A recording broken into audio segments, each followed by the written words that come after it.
Bem-vindos a mais um programa Europa aos 70, um podcast da Comissão Europeia em Portugal. E hoje temos duas convidadas, Raquel Vaz Pinto, Madalena Maier Rezende. Muito bem-vindas e obrigado por terem aceitado este convite. E uma conversa informal sobre a Europa e o mundo, que é um tema muito vasto, mas tenho certeza que vamos arranjar aqui algumas coisas interessantes para conversar.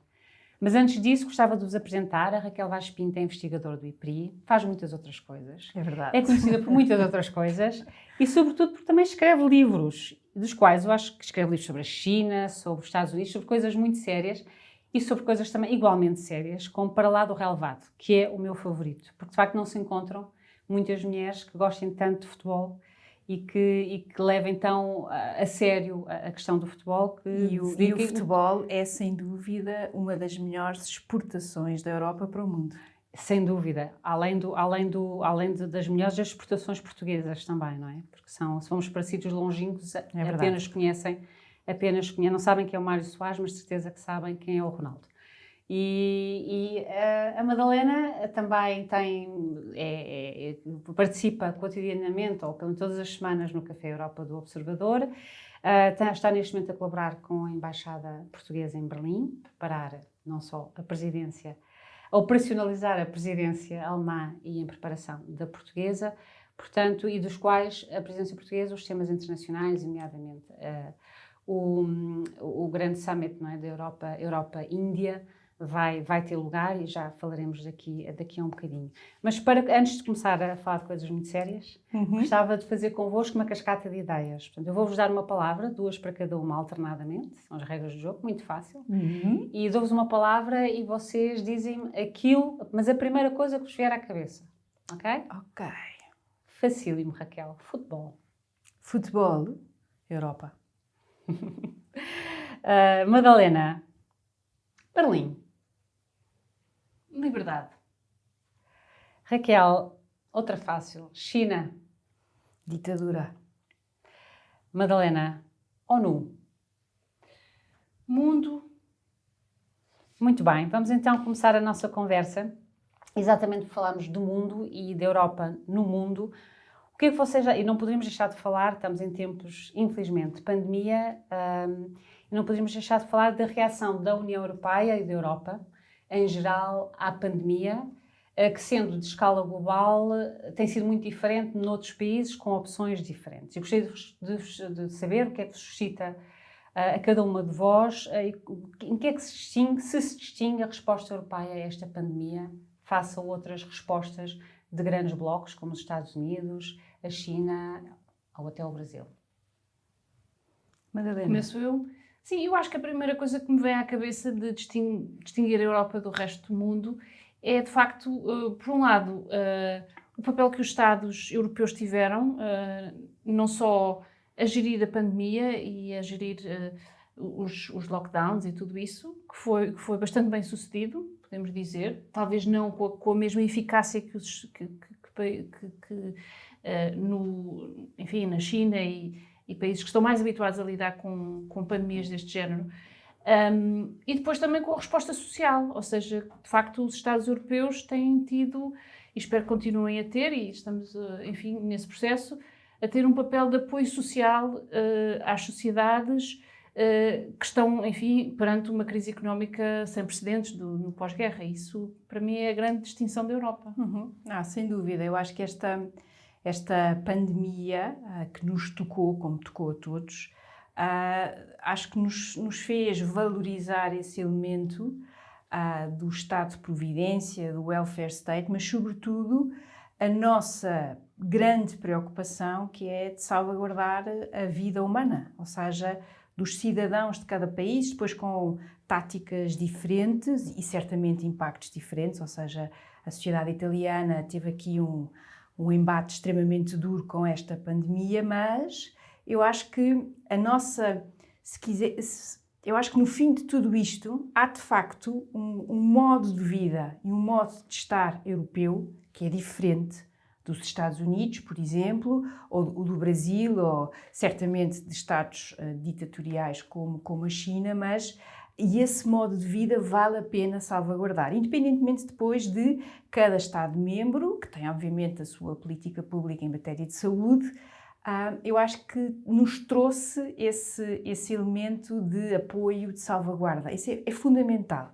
A tal solidariedade que nós, durante tanto tempo, beneficiámos em relação à Europa, mas que se calhar nunca pensámos nela de uma forma tão viva. E esta pandemia, eu acho que tem esse elemento de nos chamar a atenção para, no mundo de hoje globalizado, nós não estamos sozinhos para o bem e para o mal. Portanto, eu acho que esse para mim foi o aspecto mais relevante.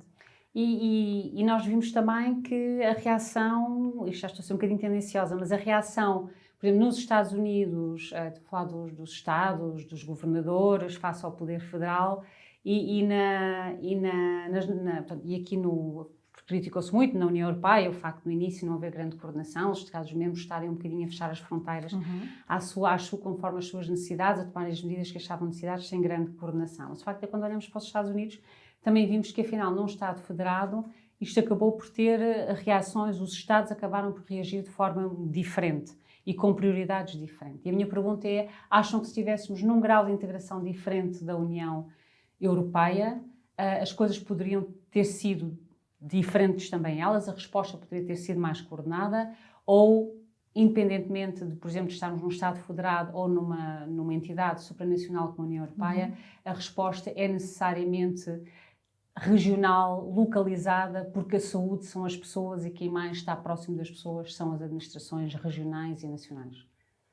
Bom, eu acho, em primeiro lugar, que o facto do Presidente Trump se ter demitido, de certa maneira, foi a razão pela qual houve, de facto, estas respostas fragmentadas e, infelizmente, aparentemente não bem-sucedidas. E mesmo assim, na Europa, apesar da falta de não haver uma entidade mais federal em termos de saúde pública, os Estados, por imitação uns aos outros, acabaram por fazer mais ou menos as mesmas coisas, não é? Agora, obviamente que depois desta pandemia já estamos a ver a União Europeia a tentar ganhar instrumentos e capacidade para conseguir, noutra situação semelhante, ter um papel logo ao princípio mais eficaz na coordenação das respostas dos Estados. Não, sem dúvida. Eu acho que os Estados Unidos, aquilo que marca, eu acho que nós aliás, já falámos bastante sobre isto, mas para mim teria sido um daqueles momentos em que acho que todos estaríamos à espera de ter o anúncio de um presidente dos Estados Unidos a convocar todos aqueles fantásticos cérebros, brains que existem em todas aquelas universidades ótimas com recursos especiais dos Estados Unidos, fazer uma task force e, no fundo, descobrir uma vacina e dá-la ao mundo. Isso é que eu esperaria de ver a partir de Washington. Nada disso aconteceu, pelo contrário, é a ausência, a demissão dessa liderança. E, portanto, em relação à Europa, eu acho que também aqui entramos no campo das percepções. Porque nós sabemos que a saúde não é necessariamente um domínio europeu, agora tem estas implicações até estratégicas, não é? Mas eu acho que essa articulação foi, eu não diria tardia, mas teve certamente do ponto de vista da comunicação uma percepção diferente no momento inicial e que depois se foi compondo e que se foi articulando também, acho que é preciso dizê-lo, com o excelente exemplo que Angela Merkel deu ao dar a tónica, ao dar o tom, e a Alemanha continua a ser a Alemanha um país determinante nesta máquina europeia e, portanto, eu acho que aqui, se calhar, podíamos resumir dizendo, pior do que a ausência, acho que é muito pior ter alguma dificuldade de liderança do que ter uma má liderança ou uma total ausência de liderança, que é aquilo que, infelizmente, hoje afeta os Estados Unidos e, sobretudo, os americanos, os norte-americanos. E essa falta de liderança que mencionam é uma oportunidade também ela no mundo, não é? Porque os Estados Unidos têm-se vindo a retirar de forma mais seletiva, mas da cena multilateral, e isso será uma oportunidade para a União Europeia, e se é uma oportunidade para a União Europeia, estamos a agarrá-la? Eu sou um bocadinho cética em relação a isso, ou seja, penso que de facto que a União Europeia tem um grande problema em ser o que é ser uma organização de 27 Estados-membros, portanto, com cada qual a sua opinião em relação às várias questões do mundo e não se está a ver realmente um grande progresso em encontrar posições comuns em relação a questões muito importantes e, de facto, para se conseguir ouvir num mundo onde a competição geopolítica é de facto maior e é mais fragmentada e onde aparentemente os Estados Unidos não estão tão interessados em ouvir a Europa, seria desejável haver uma capacidade da Europa de se pôr a falar, encontrar posições coerentes em relação à China, em relação a questões de segurança, como, por exemplo, toda esta questão à volta dos 5G e das empresas chinesas, está-se a ver uma grande fragmentação no campo europeu. Isso realmente tira-nos uma grande possível oportunidade de termos uma voz no mundo. Mas eu acho que este nosso tema de hoje acaba a ter por ser um certo paradoxo, não é? Nós há 70 anos que vivemos em paz interna e ao mesmo tempo, quando olhamos para o mundo hoje e a pensar até no futuro, esta é aquela área que falta verdadeiramente consolidar. Racionalmente, a União Europeia é a melhor hipótese que os países europeus têm de se afirmar e de ter uma voz no mundo. Esta é a parte racional e depois vem a outra parte que tem a ver com a questão da história, a questão da comunicação, a forma também como o próprio processo europeu é comunicado e é sentido pelas populações. E esta última parte, e como a Madalena dizia, com 27 vozes, todas elas com experiências históricas diferentes, políticas externas com preocupações diferentes, não é?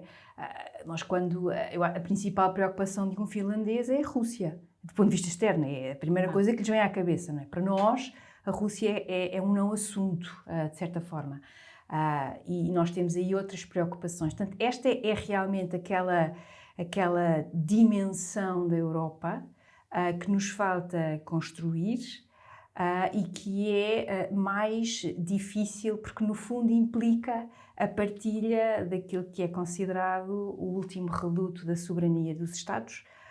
Eu já não digo Estados-nação, porque isso depois leva-nos aqui e mete-nos aqui noutros tipos de problemas. No caso português não, mas noutros países sim. Mas aqui eu acho que é esse paradoxo que às vezes é extremamente difícil de nós conseguirmos transmitir e pensar. Mas olhando para o mundo de hoje, em que nós vemos uma superpotência que está de férias ou temporariamente fora de serviço, nós ainda não percebemos muito bem, e também vamos ter eleições este ano que vão ser determinantes para perceber essa direção, não é? Também temos uma ressurgência, um regresso de de estados ditatoriais, com peso, com força, e que também têm usado vários instrumentos que são relevantes, não é? A questão do digital, a Madalena falava na questão do 5G, mas nós também aqui temos que incluir a questão das fake news, a questão da propaganda ou da desinformação através não só das redes sociais, mas até de outros meios tradicionais, não é? E, portanto, há toda uma complexidade. O mundo está mais complexo ou mais difícil. E, portanto, para nós europeus, com cuidado e com liderança, seria de facto uma boa altura para avançar. Mas temos aqui agora, acham que, nomeadamente, estas últimas prioridades que foram colocadas em matéria de comércio externo, em matéria de relações com a China, considerando um parceiro estratégico, se acham que há uma viragem em termos de posicionamento da União Europeia relativamente, mesmo em matéria de comércio externo, porque é sempre difícil conciliar os interesses, nomeadamente numa área, Raquel, em que tu tens escrito bastante sobre o assunto, a questão dos direitos humanos e da China, como em relação a qualquer outro país, falamos também da Rússia e outros, conciliar o pragmatismo da necessidade de manter relações e de promover o investimento europeu nesses países e a necessidade de manter uma agenda a agenda dos direitos humanos na mesa internacional e nas negociações com esses países. Agora, em termos de comércio, a União Europeia, que tinha uma posição até agora, digamos que mais, em que distinguia a parte comercial, os interesses comerciais da agenda internacional da diplomacia, agora com esta necessidade, até agora em reação à pandemia e à crise, de ter uma estratégia industrial, de ser menos naif nas relações internacionais comerciais com outros países, se acham que estamos a ver aqui uma viragem menos naif ou uma viragem diferente relativamente aos interesses estratégicos da União Europeia?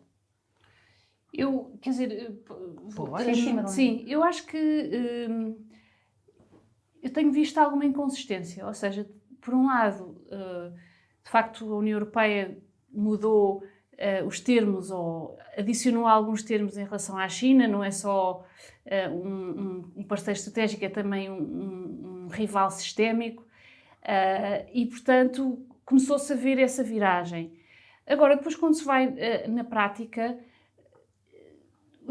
tanto o nosso representante para a política externa, Josep Borrell, como, enfim, outros documentos que têm vindo a público, mostram uma posição sempre muito inconsistente, ou seja, se calhar refletindo exatamente estas diferentes posições que os países europeus vão tendo em relação, por exemplo, à China. Acho que é o caso mais fácil de explicar, sendo que a Alemanha, apesar de chamar a China um rival sistémico, também obviamente quer exportar para si, e neste momento de crise económica, digamos, a indústria automóvel alemã está dependente da China e, portanto, há sempre um avanço e um recuo e, portanto, esta viragem que se começava a ver antes da pandemia não é assim tão clara que vá ser levada a cabo, digo eu, do ponto de vista da política externa, até ao fim. Tenho essa sensação.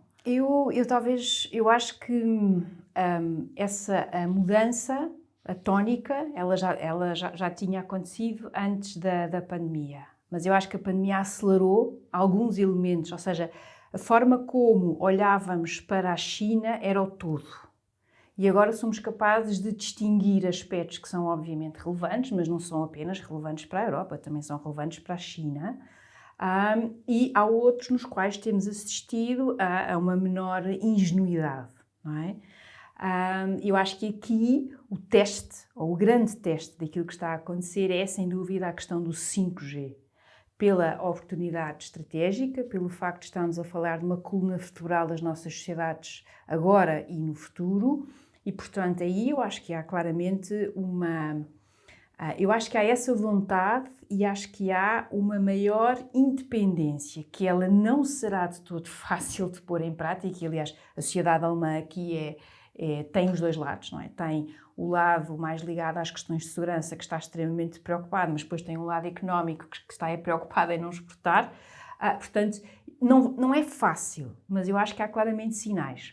E aí enquadra-se esta nova associação entre diversificar a nossa economia e, já agora, diversificar a questão do comércio livre com outros países que são democracias. Eu acho que esse aqui, se quiserem, o elemento mais interessante. E aqui a Índia, o Japão, claro, é importante, e outros mercados, mas a Índia aqui é claramente pode vir a ser, eu não digo um game changer, porque está a anos-luz da China, mas é sem dúvida aqui um país importante. Mas isso também implicou que do lado da Índia existisse vontade de começar a pensar no mundo e na política externa. E aí é sem dúvida uma reação à nova rota da seda da China e ao modo como a Índia passou a olhar para o mundo e vendo-se cercada ou pelo menos fortemente constrangida. Ou seja, não foi só a União Europeia que percebeu a necessidade de diversificar. Aliás, a estratégia diz-nos de forma clara: nunca é bom pôr os ovos todos no mesmo cesto. Mas, por outro lado, também foi preciso que do lado de Nova Delhi existisse uma vontade de estar presente. E aí eu acho que nós, portugueses, acabamos por ter intervenientes que são importantes neste tema. Não é só o nosso Primeiro-Ministro, também o próprio Ministro da Defesa, João Gomes Cravinho, que foi exatamente da União Europeia na Índia e que também tem esse background e tem essa capacidade de pensar e olhar para um país que é igualmente complexo, mas que tem 1,2 bilhões de pessoas e, portanto, que tem tido também, ao mesmo tempo, uma taxa de crescimento extremamente sustentável, muito mais gradual, nunca teve os algarismos como a China, e onde temos assistido, mas há aqui sem dúvida uma capacidade da Europa pensar o mundo, e já agora, estamos a falar de diversificar, juntar as tais duas componentes, porque se há espaço no mundo, não faz sentido falar na questão dos direitos humanos da Europa. E acho que esse é é aquilo que nos distingue. E, portanto... e falando agora, a Raquel antecipou-se, falando um bocadinho da Índia, houve o encontro de alto nível, dia 15 de julho, entre a União Europeia e a Índia, e quando nós lemos as declarações que resultaram desse encontro, vai haver durante a presidência portuguesa, fala-se em cooperação na inovação, em transição para energias limpas, em eficiência energética, economia circular, na necessidade destas partes manterem o seu compromisso relativamente ao Acordo de Paris, na determinação em defender uma ordem mundial baseada no multilateralismo, no respeito pelas regras internacionais. Ou seja, temos na Índia um parceiro com uma agenda mais semelhante à da União Europeia? Temos certamente um parceiro mais receptivo a que essa ideia tenha frutos. Agora, a política interna indiana é igualmente complexa. Nós estamos sempre a pensar na União Europeia, mas a Índia é uma federação com nuances, o que funciona num Estado não funciona no outro, e, portanto, é um ator internamente muito complexo. Agora, sem dúvida que eu acho que a grande mudança também está aí. É que do outro lado passamos a ter um interlocutor e alguém genuinamente interessado em tentar fazer avançar. Ao mesmo tempo que até a própria economia indiana, que está a tentar, Modi tem tentado, no fundo, replicar aquilo que fez em Gujarat, no estado de Gujarat, que é tornar a economia indiana menos estatista, ou seja, com menos peso do Estado e a questão da burocracia. E, portanto, essa tarefa é realmente colossal, e aqui eu uso o adjetivo de forma certa. Há maior receptividade, mas sem dúvida que é algo que nós devemos olhar com muita prudência, porque há aqui também um caminho e, por exemplo, a relação da Índia com os Estados Unidos é determinante. E essa tem funcionado bem. Sim, eu acho que eu acho que aqui também convém dizer, ou melhor, gostava de dizer que a Europa não se pode, obviamente que há um conflito crescente entre os Estados Unidos e a China, e a Europa tem vindo a dizer que não se quer tornar refém desse conflito, no fundo pondo-se numa posição de neutralidade. Eu acho que aqui a Europa não pode fazer isso, apesar das relações com o Presidente Trump serem muito difíceis, não se pode pôr nesta posição intermédia entre a China e os Estados Unidos. Os Estados Unidos são o nosso mais antigo aliado, mais importante, que pagam pela nossa segurança, etc. E, portanto, não nos podemos pôr aqui, não tomamos partido nesta... Temos que tomar partido pelos Estados Unidos, e para mim isso é uma questão que, sem nos comprometer, obviamente, com uma atitude eventualmente demasiado agressiva, mas, de qualquer maneira, é muito importante marcarmos a nossa posição como parte da comunidade ocidental. Acho que isso é... Concordo em pleno. Acho que não podemos ter o melhor dos dois mundos. E, aliás, a própria China vai exigir isso, mais cedo ou mais tarde. Portanto, não é uma questão de protagonismo, não, é uma questão de essência e de identidade.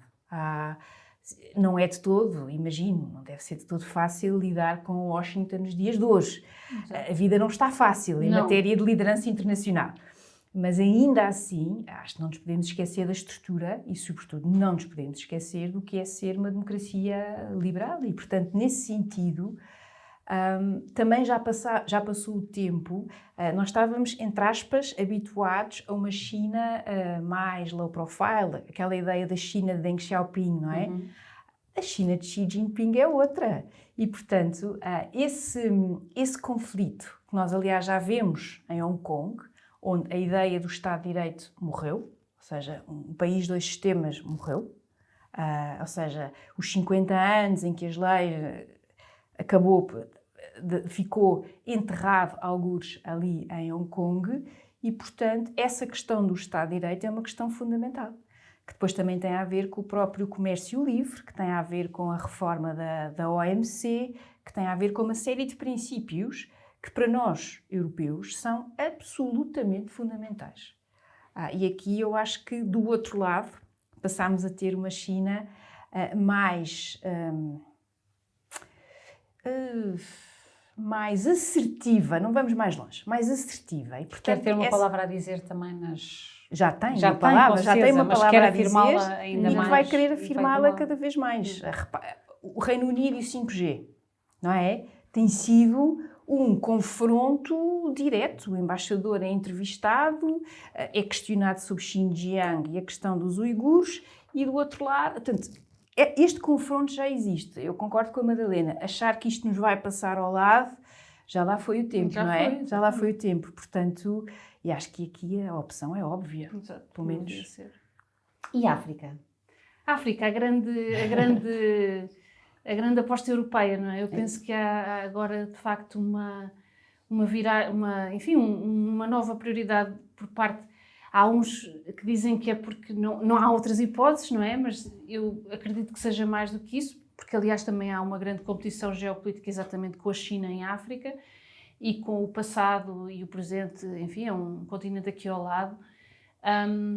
E, de facto, a África tem potencial de crescimento e tem potencial de cooperação com a Europa, e eu penso que seria uma grande falta de visão, de facto, os europeus deixarem... Aqui, de facto, há uma oportunidade de parceria com os países africanos. Há uma história longa de relações dos países europeus com os Estados africanos. E para Portugal, obviamente, como, enfim, fomos nós que lançámos a primeira cimeira UE-África, eventualmente haverá outra, tanto poderá ser ainda na presidência alemã como na nossa, mas de facto para nós e para a Europa acho que é uma oportunidade sem dúvida, ou enfim uma perspectiva sem dúvida que tem que ser agarrada nos próximos meses para que consigamos ter de facto uma parceria estruturada com os países africanos. Sim, concordo em pleno, até porque a África, por razões diversas, é um continente no qual os Estados Unidos sempre tiveram imensa dificuldade de afirmação do ponto de vista da competição entre as grandes potências.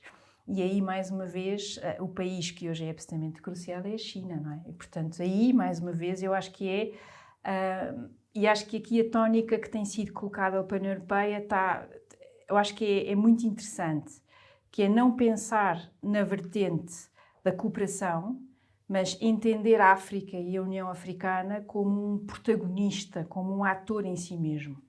Eu acho que, nesse sentido, a questão do desenvolvimento, pensar num continente a médio e longo prazo e ajudar, evidentemente, mas para além disso, ou seja, ter aqui uma relação de maior igualdade, até do ponto de vista de poder, não do ponto de vista formal, que essa existe.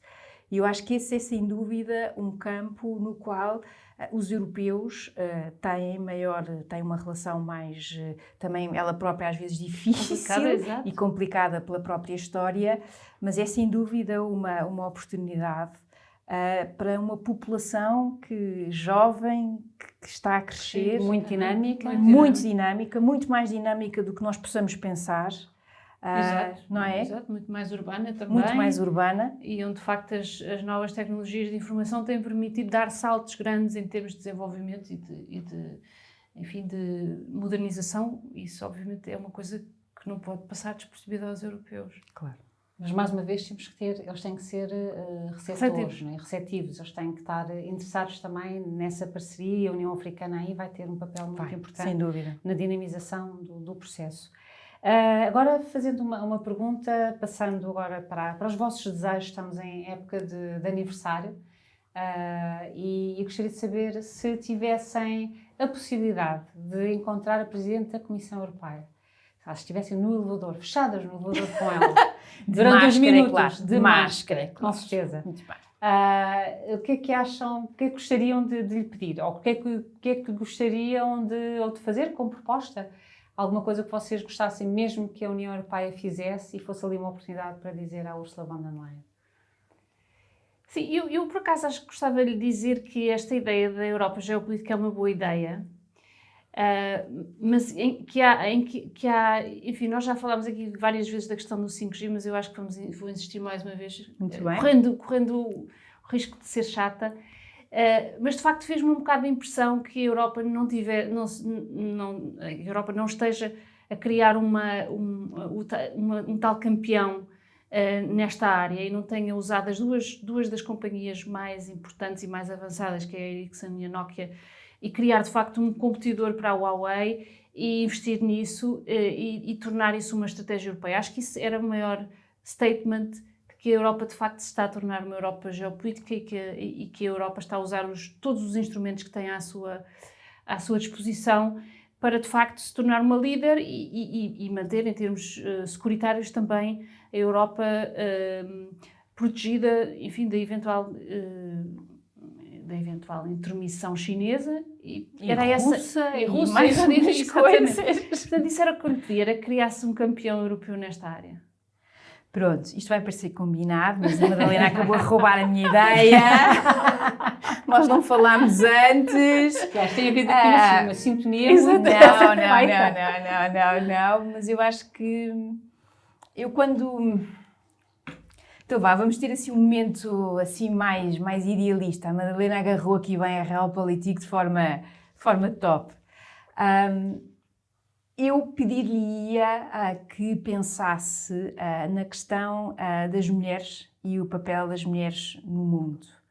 Se é verdade que nós vivemos uma época em que as mulheres obviamente têm uma voz mais ativa, embora falte ainda aqui muitas barreiras e muitos telhados de vidro, como era a expressão da Hillary Clinton, mas eu acho que quando olho para o mundo, a mim deixa-me sempre com o coração nas mãos pensar que meia humanidade, em muitos sítios, não tem sequer a hipótese de poder desenvolver todo o seu potencial.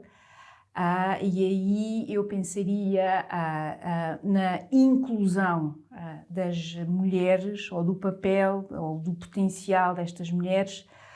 Eu vou dizer em inglês, desculpem, Women Empowerment, a expressão em português não me sai lá muito bem, mas eu gostaria de ver esse valor incluído de forma mais ativa na forma europeia de olhar para o mundo.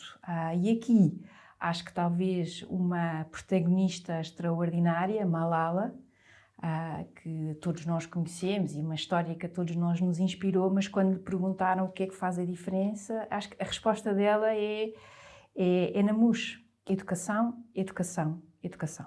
E, portanto, eu gostava de ver uma Europa mais ativa para fora e para dentro, porque cá dentro há muita coisa para fazer, mas que olhasse para esse elemento como algo que verdadeiramente distingue o espaço europeu e do qual eu tenho imenso orgulho. Muito bem, olha, muito obrigada por estas reflexões e por esta conversa e espero que os vossos desejos se realizem num futuro não muito longínquo. Muito obrigada. Obrigada pelo convite. Muito obrigada.